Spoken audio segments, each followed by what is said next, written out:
Minha professora se recusou a fazer lockdown durante um tiroteio real na escola e até bloqueou o interruptor de luz enquanto os tiros se aproximavam. Quando implorei para ela nos deixar nos esconder, ela disse: "Sente-se ou você será expulsa." Eu apenas a encarei. Isso foi há um ano, na semana passada. Ela foi levada de seu apartamento algemada. Eu estava na aula de história avançada da professora Silva quando o anúncio de lockdown crepitou pelo alto-falante. Lockdown? Lockdown, isso não é um simulacro. Nós fizemos esse simulacro 100 vezes desde o jardim de infância, luzes apagadas, se esconder no canto, ficar quieto, simples. Todo mundo começou a se mover automaticamente, mas a professora Silva se colocou na nossa frente com aquele olhar que ela faz quando alguém questiona sua autoridade. "Voltem para suas carteiras agora." Sua voz tinha aquele tom que significava negócio sério. Eu não aprovei nenhum simulacro de lockdown hoje. Levantei a mão por hábito, mas, professora Silva, nós devemos, os únicos procedimentos que vocês seguem são os meus, sentem-se ou todos vocês vão tirar 0 nas apresentações. Então, ela começou todo o discurso de "estou ensinando há 25 anos, que ele sobre respeito e como a geração dela não precisava de apoio constante." Aqui está a questão sobre a professora Silva. Ela era uma daquelas professoras que era super rigorosa com coisas estranhas, mas preguiçosa com o ensino real. Ela te marcaria como ausente por chegar 30 segundos atrasado, mas daria nota 10 para todo mundo em redações que obviamente não tinha lido. Uma vez entreguei um trabalho com um parágrafo inteiro sobre Bob Esponja no meio só para testar. Tirei 9,8. Então a maioria de nós sentou de volta. Ninguém queria arriscar sua média por causa do que provavelmente era apenas outro simulacro. Mas então o anúncio se repetiu: código vermelho. Isso é código vermelho. Todos os funcionários estudantes sigam os procedimentos de lockdown imediatamente. Isso nunca acontece em simulacros. Eles anunciaram uma vez e é isso. Meu estômago começou a fazer essa coisa estranha de revirar. A mesma sensação que tenho antes de uma prova grande que não estudei. Só que pior. Continuei olhando para a porta. Corredor ainda estava brilhante. Luzes fluorescentes acesas. Em simulacro, os professores sempre apagam suas luzes imediatamente. Então ouvi. Tourou como rojões. Mas não. Todos os celulares começaram a vibrar ao mesmo tempo. Puxei o meu debaixo da carteira. Meu namorado, Rafael, estava em Química 2 corredores adiante. Seu texto fez meu sangue congelar. Me escondendo no armário. Alguém tem uma arma? Onde você está? Mais textos chegando, atrás do arquivo no escritório principal, embaixo da mesa do professor Garcia. Mostrei meu celular para a professora Silva. Meu namorado diz que tem alguém com uma "veja o que está acontecendo aqui." Vocês acham que podem encenar alguma pegadinha elaborada para me meter em problema? Me fazer ser demitida? Os sons de estouro estavam ficando mais altos, mais perto. Alguém gritou no corredor. Não um grito de diversão, não um grito de brincadeira. Isso é provavelmente a turma de teatro praticando, disse a professora Silva. Mas até ela não soava mais certa. Podia ver a turma do professor Santos do outro lado do corredor, luzes apagadas, sem movimento, só escuridão onde deveria haver 20 crianças. Minhas mãos estavam tremendo tanto que mal conseguia digitar Silva. Não deixa a gente se esconder ainda. Nas carteiras, Rafael, o quê? Vá para a segurança agora. Bruno tentou depois. Doce Bruno que nunca discutia com ninguém. Professora Silva, por favor, isso parece real. Sentimentos não são fatos, Bruno. Sente-se, mais correria no corredor, muitos pés. Todos indo na mesma direção, fugindo de algo ou alguém. O alto-falante crepitou de novo, mas cortou no meio da palavra. Foi quando ouvimos os tiros, não eram mais estalos. Bang. Bang bang, como alguém batendo uma porta de metal, mas mais afiado, mais alto, real. Me levantei. Precisamos nos esconder agora. Sente-se ou você será expulsa. Professora Silva se moveu para bloquear o interruptor de luz. Não vou perder meu emprego porque vocês crianças querem brincar. Algo em mim estourou. Não me importo. Corri para as luzes. Foi quando todo mundo perdeu a cabeça. Metade da turma correu para o canto seguro. A outra metade congelou nas carteiras, dividida entre uma vida inteira. Seguindo regras e aquela voz primitiva gritando perigo. Professora Silva agarrou meu braço quando passei, mas me soltei. Ela estava gritando sobre desrespeito e consequências. Vocês estão todos sendo histéricos. Essa paranoia é exatamente o que as redes sociais fizeram com vocês. Medo fabricado, mas não estávamos mais ouvindo. Carteiras arranharam no linóleo enquanto barricamos a porta. Alguém estava chorando. Outra pessoa estava rezando. As crianças que tinham congelado finalmente se arrastaram, se espremendo no nosso canto. 23 adolescentes tentando se tornar invisíveis, todos, exceto a professora Silva. Ela ficou em sua mesa, braços cruzados, fúria. Irradiando dela, a maçaneta da porta chacoalhou. Todo mundo parou de respirar. A maçaneta virou trancada, graças a Deus, trancada. Uma sombra passou sob a porta. Pausou, podemos ouvir respiração do outro lado. Talvez fosse só meu coração batendo nos meus ouvidos. Passo seguindo em frente. Foram os 10 segundos mais longos da minha vida. A equipe de operações especiais nos encontrou 40 minutos depois. A professora Silva ainda estava falando sobre como tínhamos reagido exageradamente a um simulacro simples, e uma semana depois, finalmente descobrimos por quê. Porque foi quando nos disseram quem era o atirador. João Santos, da minha turma de inglês do segundo ano, o garoto quieto que sentava no canto de trás desenhando personagens de anime no caderno. Paramédico envolveu o medidor de pressão arterial no meu braço enquanto eu sentava na maca do lado de fora, todo o meu corpo tremendo como se eu tivesse hipotermia mesmo sendo maio. Ela continuava checando meu pulso e perguntando se eu conseguia respirar bem, mas tudo o que conseguia pensar era sobre João passando pela nossa porta, João com uma arma, João para quem emprestei um lápis semana passada. O detetive Santos apareceu com seu distintivo e bloco de notas, agachando ao meu nível enquanto me pedia para repassar tudo o que aconteceu na sala da professora Silva. Contei sobre o Anúncio sobre a professora Silva nos fazer ficar nas carteiras, sobre os sons ficando mais próximos, ela anotou tudo, concordando quando mencionei que liguei as luzes eu mesma. O estacionamento era um caos com pais correndo por toda parte, vans de notícias se montando, ambulância saindo com sirenes ligadas. Mamãe atravessou a fita policial, ainda usando seu uniforme hospitalar, rímel escorrendo pelo rosto enquanto me abraçava tão forte que não conseguia respirar. Ela continuava tocando meu rosto, meus braços, procurando ferimentos que não estavam lá, enquanto exigia respostas da detetive Santos sobre como uma professora podia manter crianças expostas durante um atirador ativo. A mãe do Rafael estava lá também chorando e o abraçando repetidamente enquanto ele ficava parado com o olhar vazio. Detetive Santos me levou para um local mais quieto. Puxou seu tablet me mostrando capturas de tela da minha mensagem para Rafael sobre a professora Silva não nos deixar nos esconder. Ela disse que 23 estudantes já tinham dado a mesma história, que a professora Silva continuava insistindo que era falso, mesmo depois que os tiros começaram. 2 crianças morreram no corredor de matemática. Ela me contou, 3 mais estão no hospital, todos de salas que seguiram o protocolo imediatamente, exceto uma garota que foi atingida de raspão por uma bala que atravessou uma porta. Pai apareceu e assumiu o controle da mamãe, me levando para sua caminhonete sem dizer nada. O rádio ficou desligado toda a viagem para casar e nós 2 pulamos quando uma moto rugiu passando por nós num sinal vermelho. Nossa casa parecia errada, normal demais. Com seu cheiro comum de café e amaciante, pai fez espaguete, mas eu só empurrei no prato enquanto meu celular continuava vibrando com mensagens de todo mundo perguntando por a professora Silva não nos deixou nos esconder. Naquela noite não consegui dormir, só continuei repassando aqueles 40 minutos várias e várias vezes. Na manhã seguinte, uma ligação automática do distrito disse que a escola estava cancelada indefinidamente, conselheiros estariam disponíveis no centro comunitário. Mamãe ligou no trabalho dizendo que estava doente para ficar em casa comigo, mas tranquei a porta do meu quarto e sentei na cama pensando sobre como quase não fizemos a barricada, como quase ficamos em nossas carteiras como a professora Silva queria. Canal 8 tinha nossa escola em cada intervalo comercial e então o rosto da professora Silva encheu a tela parada na entrada da casa dela, dizendo ao repórter que manteve controle durante o caos e seus estudantes estavam vivos porque ela não entrou em pânico. Mamãe pegou o controle remoto e jogou tão forte que rachou a tela da TV. Rafael me mandou um link do vídeo do celular de alguém da sala escura do professor Santos, mostrando todo mundo escondido e em silêncio enquanto a voz da professora Silva atravessava as paredes falando sobre medo fabricado. O carimbo de tempo mostrava 14h47, bem quando ela estava bloqueando o interruptor de luz. O vídeo teve 50,000 visualizações em 2 horas e os comentários eram brutais. Passei o dia seguinte no meu quarto pulando toda vez que a casa rangia ou uma porta de carro batia lá fora. Mamãe trouxe sopá que não toquei e o chat em grupo continuava explodindo sobre advogados e processos, mas não conseguia me concentrar em nada disso. Diretor Ferreira ligou naquela noite, com sua voz cuidadosa de diretor dizendo que o distrito precisava da minha declaração escrita sobre as ações da professora Silva separada da investigação policial. Mamãe pegou o telefone e disse que eu forneceria através do nosso advogado, o que foi novidade para mim, já que não sabia que estávamos pegando um na manhã seguinte. A mãe do Bruno o trouxe porque ele precisava falar com alguém que estava lá, alguém que entendia. Sentamos na minha varanda da frente e ele continuava começando frases que não conseguia terminar sobre quase ter ficado na cadeira sobre o que teria acontecido se eu não tivesse apagado aquelas luzes. As mãos dele estavam tremendo igual a minhas. Os pais do Rafael o deixaram mais tarde naquela tarde e fomos direto para o quintal, onde a mesa de piquenique ficava embaixo do carvalho grande. Ele arregaçou as calças e me mostrou os hematomas roxo escuro, cobrindo ambos os joelhos de quando se espremeu atrás das prateleiras de armazenamento químico naquele armário. Sua voz ficou sem expressão quando me contou como os tiros continuavam ficando mais próximos, e ele sabia que eu estava a 2 corredores de distância, mas não podia fazer nada sobre isso. Ficamos sentados lá por uma hora, não realmente falando sobre isso, mas não falando sobre mais nada também, enquanto seus dedos catavam a madeira rachada na mesa. Dia 5 começou com uma mãe no telefone marcando consultas e ao meio-dia ela tinha encontrado Rebecca Thompson, essa advogada especializada em casos de segurança escolar. O escritório dela no centro tinha recortes de jornal cobrindo cada parede, manchetes sobre processos de negligência e violações de segurança em escolas por todo o estado. Rebecca olhou as anotações da mamãe e disse: o que a professora Silva fez foi além de julgamento ruim. Manter estudantes expostos durante uma situação de atirador ativo foi perigo criminal. Há algo perturbador sobre como a professora Silva continua insistindo que isso tudo é falso, mesmo com aqueles tiros eando pelos corredores, que faz uma professora tão convencida de que perigo real não é real quando toda outra sala já está escura e escondida. Ela explicou como outras famílias já estavam entrando com processos civis, mas acusações criminais dependeriam do escritório do promotor público. A reunião comunitária no dia 6 virou caos. No segundo que a professora Silva entrou pelas portas do centro cívico com seu representante sindical, pais começaram a gritar imediatamente enquanto ela apenas ficou lá com a mesma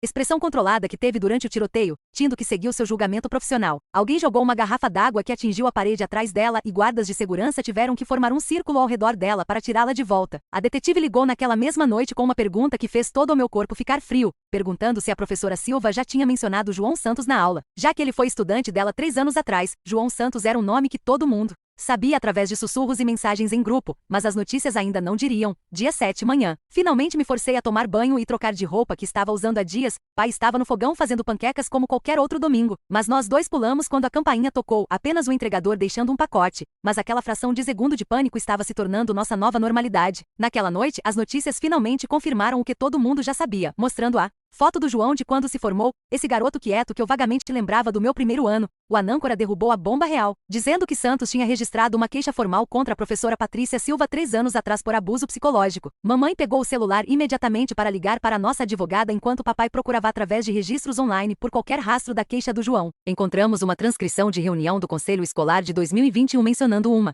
queixa selada de estudante contra funcionários com datas que combinavam perfeitamente, mesmo que o nome da professora Silva não estivesse listado. Dia 8. Rafael me buscou e dirigimos para o estacionamento vazio do shopping, onde apenas sentamos com o motor desligado. As mãos dele agarraram o volante até os nós dos dedos ficarem brancos e ele finalmente disse, ela sabia. Ela tinha que saber que podia ser ele e ainda nos manteve todos expostos. Bruno começou a mandar mensagens no nosso chat da turma, com informações que seus pais tinham encontrado 3 outros estudantes da turma de formatura do João que lembravam da professora Silva tendo bronca com ele. Essa garota Melissa disse que a professora Silva reprovou João numa tecnicidade que quase custou sua formatura, e as histórias pintavam um padrão claro de mirar em certos estudantes. Dia 9. A detetive apareceu na nossa casa com uma ordem judicial para o arquivo pessoal da professora Silva agarrado na mão. Ela disse à mamãe que tinham encontrado algo, que João não era a única queixa contra a professora Silva durante sua carreira, havia 6 outras, todas seladas e de alguma forma resolvidas sem nenhuma ação tomada. Ela precisava da minha declaração detalhada sobre as palavras exatas da professora Silva durante o lockdown, cada coisa que ela disse enquanto implorávamos para ela nos deixar nos esconder. Sentei na mesa da cozinha com o formulário de declaração em branco da detetive na minha frente, minha caneta pairando sobre o papel enquanto mamãe fazia café no fundo, primeira linha, pedia uma descrição dos eventos e escrevi 3 palavras antes de riscá-las. Comecei de novo, risquei isso também. Como você coloca em palavras a maneira que a voz de alguém muda quando estão no comando há tanto tempo que não consegui me imaginar estar errados? A detetive esperou pacientemente enquanto tentei 6 maneiras diferentes de explicar como a professora Silva ficou lá bloqueando o interruptor de luz. Enquanto ouvíamos aqueles tiros ficando mais próximos, finalmente apenas escrevi exatamente o que ela disse e fez passo a passo, sem opiniões, apenas fatos. Dia 10. Meu celular vibrou com um alerta de notícias enquanto tomava café da manhã. O conselho escolar tinha colocado a professora Silva em licença administrativa pendente investigação. O quê? Soava bem até ler a declaração do Sindicato dos Professores embaixo, chamando de julgamento precipitado contra uma educadora dedicada com 25 anos de serviço. A seção de comentários já estava em 300 posts, metade a chamando de heroína por manter ordem, pedindo sua prisão. Mamãe fechou meu laptop e me disse para parar de ler, mas eu já tinha visto meu nome mencionado 14 vezes. Aquela tarde, diretor Ferreira apareceu na nossa porta, parecendo que não dormia há dias. Ele sentou no nosso sofá e encarou as mãos enquanto contava a mamãe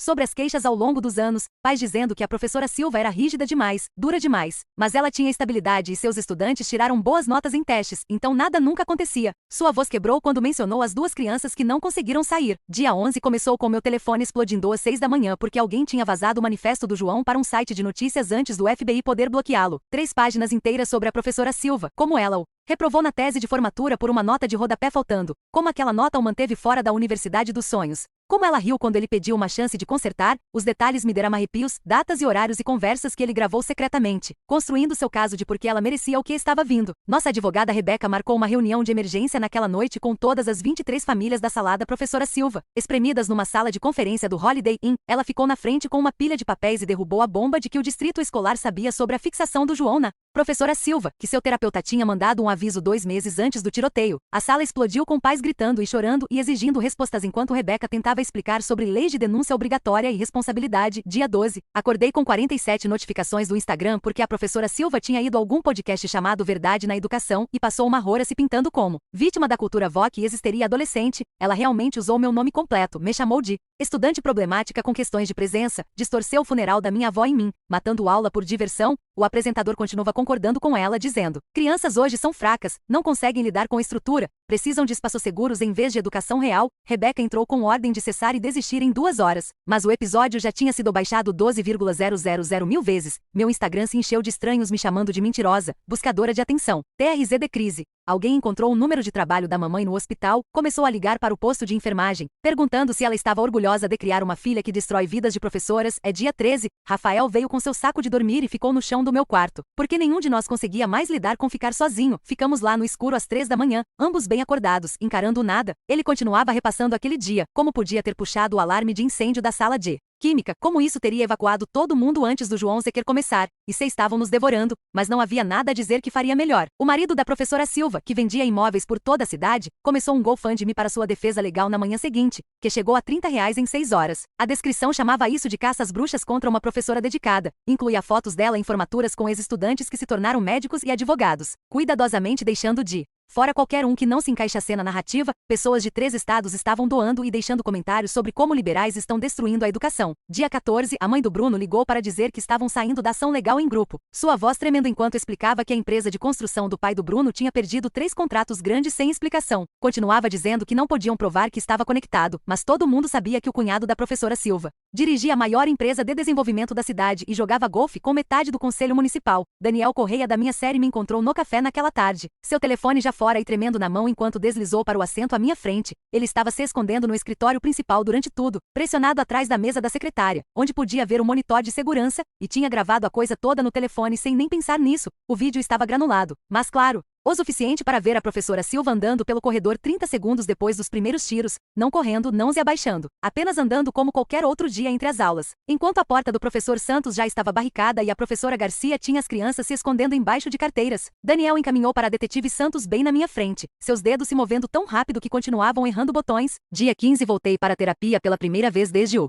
ensino fundamental, quando meus pais se divorciaram. O escritório da Dr. Patel tinha as mesmas plantas falsas e paredes bege e aquela máquina de ruído branco que deveria ser calmante, mas só me fazia pensar em estática. Contei sobre a sombra embaixo da porta, como ainda ouço a professora Silva dizendo que estávamos sendo histéricos enquanto pessoas morriam pelo corredor. Ela escreveu notas no bloco amarelo e me pediu para descrever o que sentia no meu corpo quando lembrava. O vídeo do Daniel chegou ao Twitter antes do jantar no mesmo dia e à meia-noite #SilvasBia estava em alta com 40,000 mil retweets. Pessoas continuavam diminuindo a velocidade e dando zoom onde você podia vê-la checando o telefone enquanto outros professores arrastavam crianças para salas. O carimbo de tempo claro como dia mostrando que isso foi depois que o tiroteio começou. Vans de notícias apareceram na casa do Daniel e seus pais tiveram que levá-lo para ficar com a tia em Brasília. Dia 16, detetive Santos me chamou para olhar as filmagens com algum especialista do estado que continuava apontando para a tela com a caneta. Ela me mostrou como não houve reação de susto quando os tiros começaram. Nenhuma surpresa no rosto da professora Silva, apenas essa decisão calma de continuar andando. Estavam construindo um caso para colocação em perigo intencional, ela disse, o que podia significar até 5 anos de prisão. Mamãe me buscou na delegacia e dirigiu direto para o escritório do distrito, onde preencheu a papelada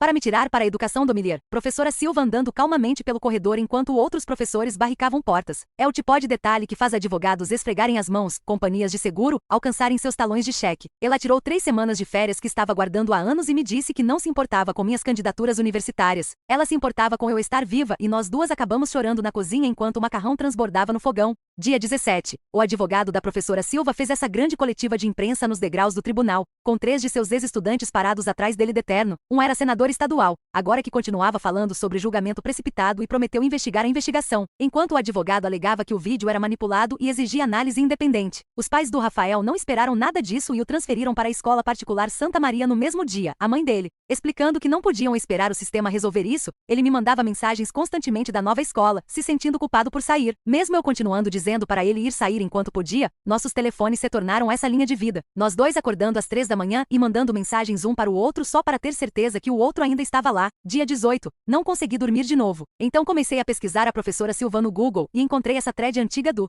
Reddit de 2019, onde alguém perguntou: quem é seu pior professor? 3 contas diferentes a mencionaram pelo nome, falando sobre seus jogos mentais, como ela escolheria um estudante por ano para atormentar. A thread tinha sido deletada, mas a versão em cache ainda estava lá na Wayback Machine. Então fiz capturas de tela de tudo e mandei para nossa advogada. Dia 19. A reunião do conselho escolar virou caos completo quando pais começaram a gritar uns com os outros pelo auditório. Metade queria a professora Silva presa imediatamente e a outra metade achava que ela estava sendo bode expiatório, com uma mulher gritando que a professora Silva salvou aquelas crianças mantendo ordem. Então o pai do Bruno se levantou, mesmo eles tendo saído do processo, e gritou de volta que ela quase matou todos nós e segurança teve que limpar a sala toda enquanto pessoas ainda estavam empurrando e se cutucando no estacionamento. Rebeca Correia, mãe do Daniel, pediu ordem restritiva na manhã seguinte, depois que apoiadores da professora Silva começaram a aparecer nas nossas casas, tirando fotos das nossas portas da frente e postando online com nossos endereços. O juiz disse que sem ameaças diretas era apenas liberdade de expressão. E Rebeca sentou na sala do tribunal chorando enquanto o juiz explicava que tirar fotos de propriedade pública não era ilegal. Naquela mesma noite, não consegui dormir. Continuei rolando pelo meu telefone, olhando todos os comentários, defendendo a professora Silva. Por volta das 3 da manhã, algo dentro de mim simplesmente estourou. Peguei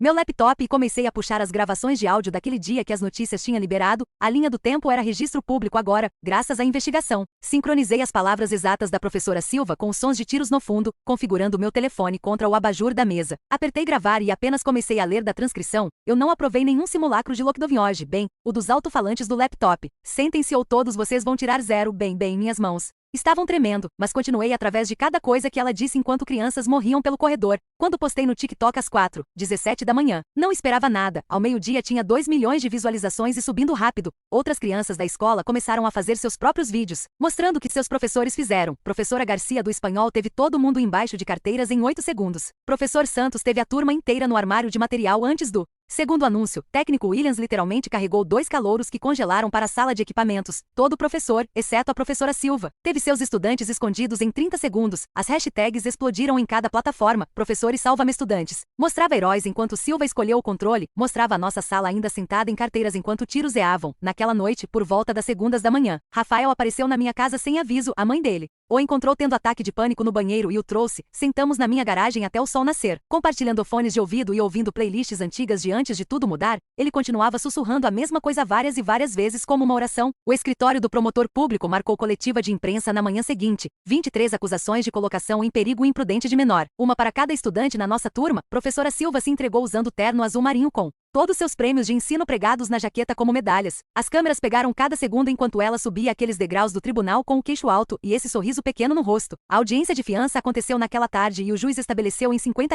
Seus apoiadores tiveram um golfão rodando antes dela sequer ser processada. 2h17 foi tudo que levou para arrecadar o valor total. Ela saiu daquele tribunal ainda sorrindo e parou bem na frente das câmeras. Mamãe teve que agarrar ambos meus braços e me arrastar fisicamente de volta para o carro. Quando a professora Silva começou a falar sobre vindicação e controle, as famílias das vítimas começaram a se reunir no centro comunitário às quartas, mas não consegui me forçar a ir. Mamãe foi em vez disso e voltava com olhos inchados toda vez. Ela apenas me abraçava extra forte e não dizia nada sobre o que eu via lá. Bruno me mandou foto de algo que a mãe dele encontrou limpando arquivos antigos da APM da garagem, redação do segundo ano do João com comentários da professora Silva por toda parte em caneta vermelha. A redação parecia boa para mim, mas as notas dela eram brutais sobre pensamento preguiçoso e esforço decepcionante. No final, na caligrafia perfeita dela, tinha escrito notas sobre discutir o futuro dele no curso dela. Tive Santos me ligou no dia seguinte dizendo que tinham encontrado 6 queixas a mais contra a professora Silva voltando 15 anos, todas de estudantes homens e todas mencionando algo que os pais chamavam de manipulação psicológica. Cada queixa foi arquivada depois de reuniões a portas fechadas com a administração. A detetive soava cansada quando me disse que isso não era incomum em casos assim. Diretor Ferreira renunciou numa coletiva de imprensa de emergência que ninguém esperava. Ele ficou naquele pódio e realmente admitiu que nos falhou. Disse que a professora Silva deveria ter sido removida anos atrás, mas ele escolheu o caminho fácil. Os repórteres pareciam chocados que alguém estava realmente assumindo responsabilidade. 2 dias depois, o advogado da professora Silva entrou com contraprocesso contra o distrito escolar por R$ 5 milhões.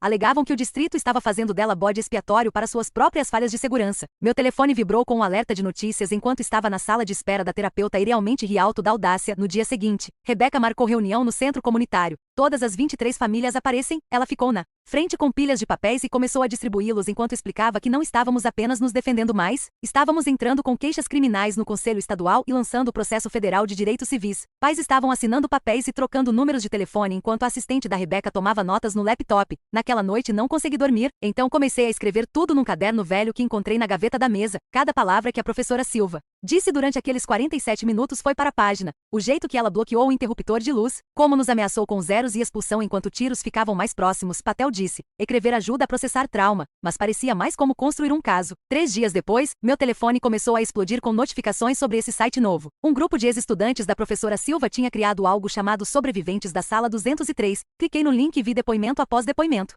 Chegando 37 histórias só nos primeiros dias, crianças de 10 anos atrás descrevendo as mesmas táticas, humilhação pública quando você a questionava, notas misteriosamente caindo se você desafiasse sua autoridade, jogos mentais que faziam você duvidar de si mesmo. O padrão estava bem ali para todo mundo ver. Um repórter local entrou em contato através da mamãe, perguntando se eu Daria entrevista, minhas mãos estavam tremendo quando a câmera começou a rolar, mas mantive minha voz firme e disse exatamente o que aconteceu. Como ela olhou para nós enquanto tiros eavam no corredor e escolheu sua autoridade sobre nossas vidas. O segmento foi ao ar naquela noite e meu telefone não parou de vibrar por horas. Bruno surpreendeu todo mundo no dia seguinte postando sua própria história no Instagram. Apesar dos pais implorarem para não fazer, ele escreveu sobre quase ter ficado sentado porque tinha mais medo da punição da professora Silva do que de morrer, disse ela salvou a vida dele desafiando ela em 3 horas. Post dele tinha 10,000 compartilhamentos e subindo. O agente do FBI ligou para meus pais naquela tarde com informações novas que tinham descoberto. João tinha mandado mensagem para um amigo na noite antes do tiroteio sobre a professora Silva, o destruindo na frente de todo mundo. O amigo tinha deletado as mensagens por culpa, mas investigadores as recuperaram dos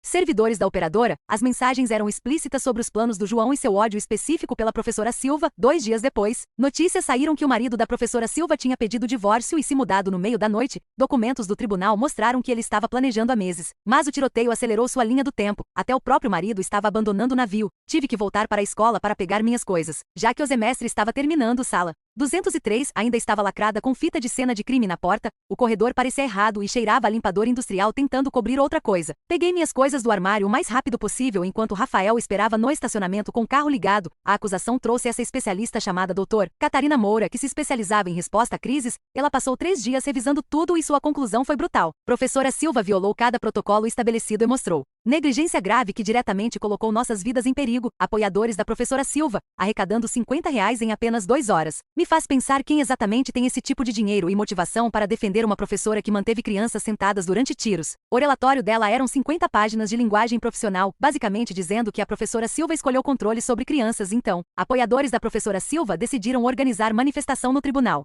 que virou desastre. Pais dos 2 estudantes que morreram apareceram como contra-manifestantes. Quando alguém gritou que Silva não fez nada errado, uma das mães simplesmente desabou, soluçando nos degraus do tribunal. A foto viralizou em minutos, mostrando nossa cidade completamente dividida. Van de notícias de 3 estados começaram a aparecer. A mãe do Rafael organizou reunião de grupo de apoio no centro comunitário naquele fim de semana, onde 23 de nós sobreviventes nos reunimos num círculo de cadeiras dobráveis. A garota da turma do professor Santos continuava enrolando o cabelo no dedo enquanto falava sobre como o professor imediatamente virou carteiras para fazer barreira. Outra criança da ala de ciências descreveu o professor puxando eles para a sala de armazenamento químico e bloqueando a porta com arquivo. Todo mundo tinha a mesma história, exceto nós. Professores deles os protegeram. O nosso tentou nos matar. Uma garota apenas olhou para mim e disse: não deveríamos ter que nos salvar. Todo mundo concordou. O Conselho Estadual de Educação finalmente lançou investigação no dia 35, depois que pressão da mídia ficou intensa demais. Rebeca me ligou naquela tarde para dizer que estavam intimando 10 anos de registros do distrito escolar. Ela disse que investigadores encontraram 17 queixas formais contra a professora Silva, que nunca foram documentadas adequadamente. Acusações criminais contra administradores que a encobriram estavam agora na mesa. Mamãe organizou o jantar com família do Rafael naquela noite, onde todos sentamos ao redor da mesa de jantar empurrando comida nos pratos. Pai do Rafael continuava tentando falar sobre planos universitários para ano que vem, mas as palavras apenas ficavam penduradas lá. A mãe dele mencionou ideias de férias de verão, mas parou no meio da frase quando o carro falhou lá fora e todos nós pulamos. Estávamos todos fingindo que não éramos diferentes agora, que saltos não nos faziam congelar, que sombras não faziam nossos corações dispararem. No dia 40, me encontrei no prédio da Assembleia Estadual com o microfone na minha frente, 300 pessoas na audiência. Comitê Legislativo sentou atrás da mesa longa, tomando notas enquanto li da minha declaração preparada. Disse que a professora Silva transformou a autoridade em arma enquanto havia arma na nossa escola. Disse que ela escolheu o ego sobre nossas vidas. Perguntei quantas queixas leva antes de alguém agir. Os representantes apenas me encararam quando terminei. 2 dias depois, o zelador chamado Francisco contatou nossa advogada com algo enorme. Ele tinha filmagem de segurança de 3 anos atrás que ninguém sabia que existia porque era de sistema de câmera antigo que esqueceram de desconectar. O vídeo mostrava João saindo da sala da professora Silva com lágrimas escorrendo pelo rosto antes de socar parede tão forte que os nós dos dedos sangraram. Um carimbo de tempo combinava exatamente com o dia que João registrou queixa contra ela. A investigação original nunca incluiu essa filmagem porque ninguém pensou em checar o sistema antigo. A família do Bruno nos ligou no dia 42 para dizer que estavam se juntando ao processo de novo. A empresa do pai dele misteriosamente recuperou todos aqueles contratos no mesmo dia que a FBI começou a investigar cunhado da professora Silva por intimidação de testemunha. Pai dele disse que algumas coisas são mais importantes que dinheiro, mas todos sabíamos a verdade. O cunhado recuou quando agentes federais apareceram no escritório. O grande júri se reuniu na semana seguinte e elevou as acusações da professora Silva para tentativa de homicídio por indiferença depravada. O advogado dela foi nas notícias chamando de excesso prosecutorial, mas o promotor fez coletiva explicando que manter crianças expostas durante situação de atirador ativo mostrava desprezo extremo pela vida humana. Especialistas legais na TV disseram que essa acusação normalmente só se aplica a mortes por dirigir bêbado, mas esse caso podia Estabelecer novo precedente. Rafael recebeu carta de admissão antecipada para a Universidade Estadual no dia 45, mas ligou naquela tarde para adiar por ano sabático. Veio naquela noite, sentamos na varanda enquanto ele explicava que não podia me deixar enfrentar o julgamento sozinha. Nós dois sabíamos que o que tínhamos não era mais coisa normal de adolescente. Estávamos conectados por algo mais escuro agora, algo que ia além de amor para sobrevivência compartilhada. O dia 47 foi meu primeiro dia.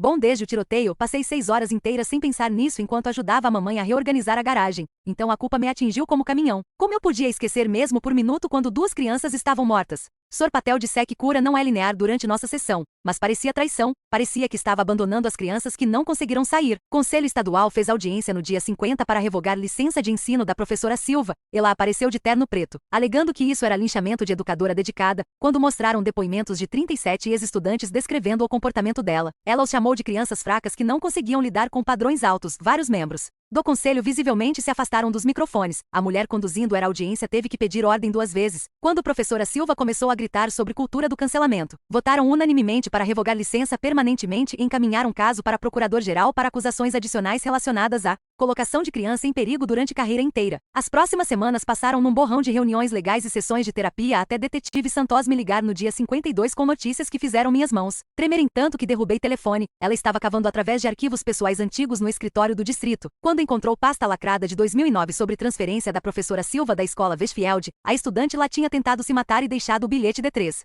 páginas nomeando professora Silva, especificamente pela humilhação diária e jogos mentais que a empurraram àquele ponto. Escola mudou professora Silva para nosso distrito, discretamente em vez de investigar porque a esposa do superintendente era prima da professora Silva. Em horas da detetive Santos vazar isso para amigo repórter, meu telefone começou a explodir com notificações de grupo do Facebook chamado Sobreviventes de Patrícia Silva, que já tinha 200 membros, ex-estudantes de 3 escolas diferentes estavam compartilhando histórias voltando 25 anos sobre táticas dela, humilhação pública, como ela dar instruções contraditórias. Então puniria crianças por estar confusas, como fazia gaslighting de estudante sobre coisas que disse minutos antes. Uma garota de 1998 escreveu que professora Silva disse que ela era burra demais para a faculdade na frente da turma toda, então negou quando pais reclamaram. Outra criança de 2003 disse que professora Silva o fez ficar na frente da turma. Enquanto lista estava tudo errado com redação dele, incluindo o zombar da gagueira, o padrão era sempre o mesmo, sempre protegido por administradores que achavam mais fácil transferi-la do que lidar com queixas. 2 dias depois, mamãe me levou para conhecer os Johnsons e os Garcias, cujas crianças Michael e Sofia morreram no tiroteio, que ficaram nas carteiras seguindo ordens da professora Silva. Senhora Johnson segurou minha mão enquanto lágrimas rolavam pelo rosto e disse que não culpava nenhum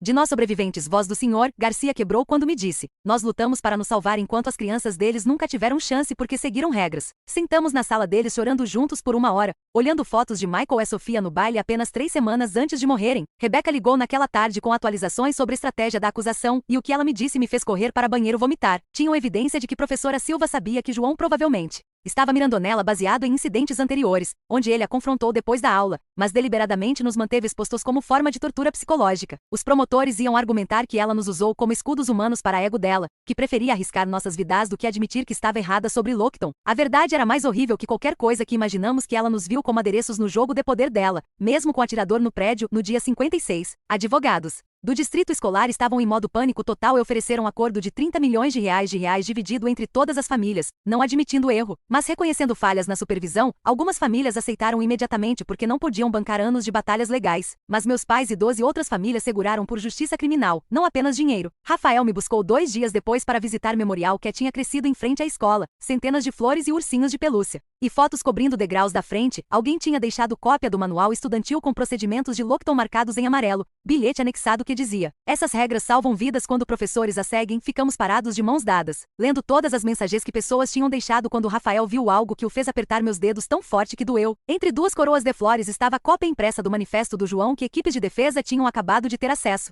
5 páginas detalhando métodos de ensino da professora Silva como manual de tortura psicológica. Ele documentou humilhação pública, instruções deliberadamente confusas, seguidas de punição por não ouvir gaslighting sobre coisas que ela disse ou fez, exemplo após exemplo com datas e testemunhas. FBI tinha verificado cada incidente que ele descreveu através de entrevistas com ex-estudantes. Aquela mesma semana, ex-assistente de ensino da professora Silva de 2015 finalmente quebrou o silêncio numa Entrevista com notícias locais, tinha saído depois de um semestre porque não podia mais assistir o que professora Silva fazia como estudantes. Até relatou para diretor Ferreira, mas nada foi feito porque professora Silva tinha estabilidade e sindicato lutaria contra qualquer ação disciplinar. Outro administrador que escolheu o caminho fácil sobre proteger crianças. Outro adulto que podia ter parado isso anos atrás, Francisco. O zelador encontrando filmagem de segurança esquecida num sistema de câmera antigo, é energia de dispositivo de enredo clássico salva o dia. Embora suponha que vida real às vezes entrega evidência embrulhada para presente com laço quando você mais precisa, depoimento do Bruno aconteceu no dia 62. Os pais mandaram transcrição depois que estavam tão orgulhosos de quão forte ele foi. Voz dele aparentemente nunca vacilou quando disse: Professora Silva nos ensinou que a autoridade era mais importante que segurança,